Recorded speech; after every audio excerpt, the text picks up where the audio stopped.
I am a very unhappy, sometimes an unhappy Indian, sometimes occasionally a very frustrated bureaucrat, and invariably an impatient person. This is my characteristic. So wherever I have succeeded or failed, it is because of my impatience and occasional frustration and an eagerness to change. Now, Smart Cities program, so I'll speak in bullet points, no speech. I'll come and deliver you some other rhetoric speech some other time, but only bullet point and at bullet train speed. One, of course, as I said, I am sometimes an unhappy Indian, and Smart City program has made me even more unhappy. Because when this program was launched a few years ago, people like me who still harbor some faith in life thought that things will be better in another 3 to 4 years. Now, I think we have been asked to wait for some more time. People like young people have time to wait, but elders on a lower slide, on a slide down, we don't have time to wait. And I think in our lifetime, we may not be able to live in a smart Trivandrum. I'm not being cynical about it. Why I say this is because we had sufficient time to bring about, change the quality of life of these so-called smart cities, or our cities, or our own cities. And the technocrats or technologists sitting here, you represent sufficient wisdom and knowledge that is available for us on data collection and other technologies, waste management, mobility, all these things. There are technologies, and you know how to do this technology also. So it is not lack of knowledge that is a problem. We are all in very safe hands like you. You know what to do and how to do it. So technology, lack of technology is not the problem. Even lack of money also is not the problem. Money is always there. Then what is the problem? Why is it that we are incubating so much? The word incubation itself, I have my different opinion. We are incubating so long. We are in a cocoon. Why is that nothing is happening? As a person living in Trivandrum who has been born and brought up in Trivandrum, I don't find any smartness anywhere I go. Whether it is government offices or in a parking lot or in a main road, I also drive myself. Mobility is becoming an immobility. So everything is as any other urban complexes or complication, we are also faced with it. Plus, the services rendered to the citizen, it has only deteriorated despite your high-speed technologies and digital access and all these things. The fellow sitting behind the counter is as grumpy and unhelpful as ever before. IMG is also to be faulted. We are the people to change, we are the agency to change how government works or government services are delivered. Not that we have not been in the loop, but training, of course, and behavioral training, change the mindset of the people is also important. You may have a smart machine in front of you, but if the person operating it is not mentally smart, is not an evolved human being, then you have a problem. No machine can help you. Now the problem with, when Mr. Damodaran called me, I said, I am not a great fan of Smart City. I told him, I'll say some negative things, but thank God I don't have much time. My problem is, we have been talking about smart cities for so many years now. Seminars, workshops, conclaves, roundtables, and you look at the dictionary and you have all kinds of words to express ideas or arrangements by which we talk and seldom act. We have been talking.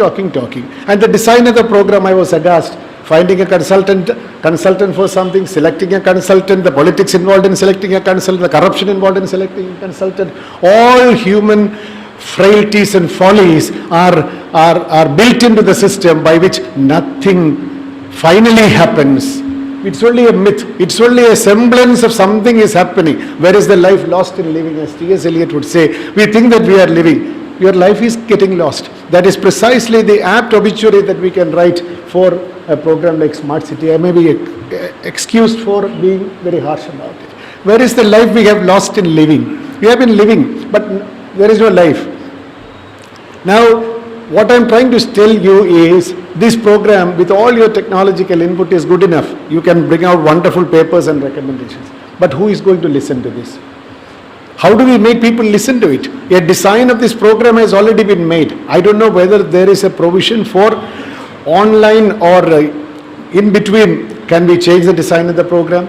Can we change the methodologies of implementing the program? I think the methodology of implementation has been the single largest culprit in delaying this program. We should be impatient, eager for results. We live only 80 years, 85 years, 90 years, 100 years. But we don't have time to waste 5 years in selecting a consultant and another 2 years for giving a report and another 3 years for constituting a committee to evaluate the report.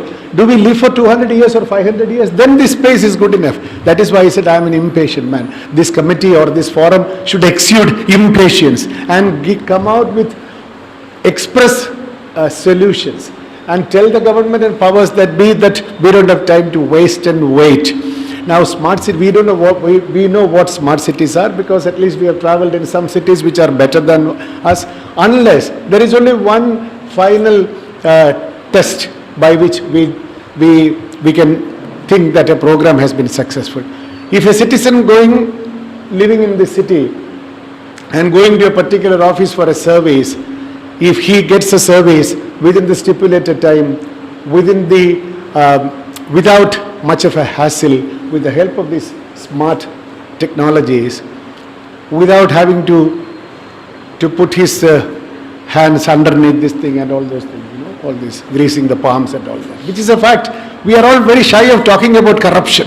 Corruption, of course, is a major problem. Corruption is a major problem, and that is the inhibitor. Your technology cannot discover this mental inhibitor. What is inhibiting this? ഇന്നലെ കിട്ടിക്കൊണ്ടിരുന്ന കാശ് നാളെ കിട്ടുകയില്ല. അത്ര തന്നെ ഉള്ളൂ കാര്യം. Simple.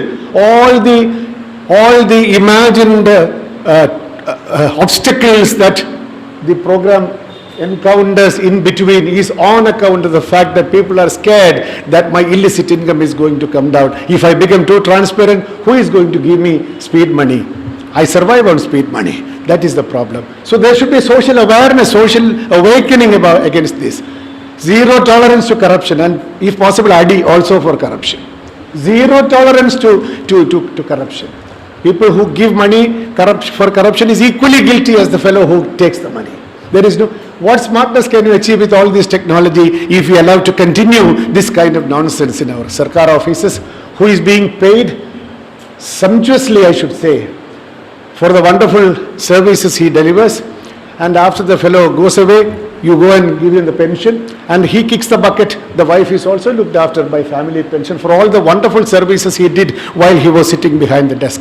If this mindset prevails, what smartness can be brought about? What technology can improve us? Therefore, the change, human development, moral aspects of this program, structural and attitudinal blockages, all these things should be looked into. And the design that you have been asked to work about, that who will change the design? We are talking about a change within the framework of a rigid project approach. What can change when your modalities are so changeless or resistant to change? Finally, do we really want change? I doubt. Whether really people do they want a smart city to live in? They want small services to be delivered in time. If your smartness and technology help them accomplish this, your smartness has some purpose. Therefore, with these few slightly cynical but impatient but still hopeful about being able to turn around, I declare this as, I inaugurate this, and I will leave without waiting for vote of thanks. Wish you all the best.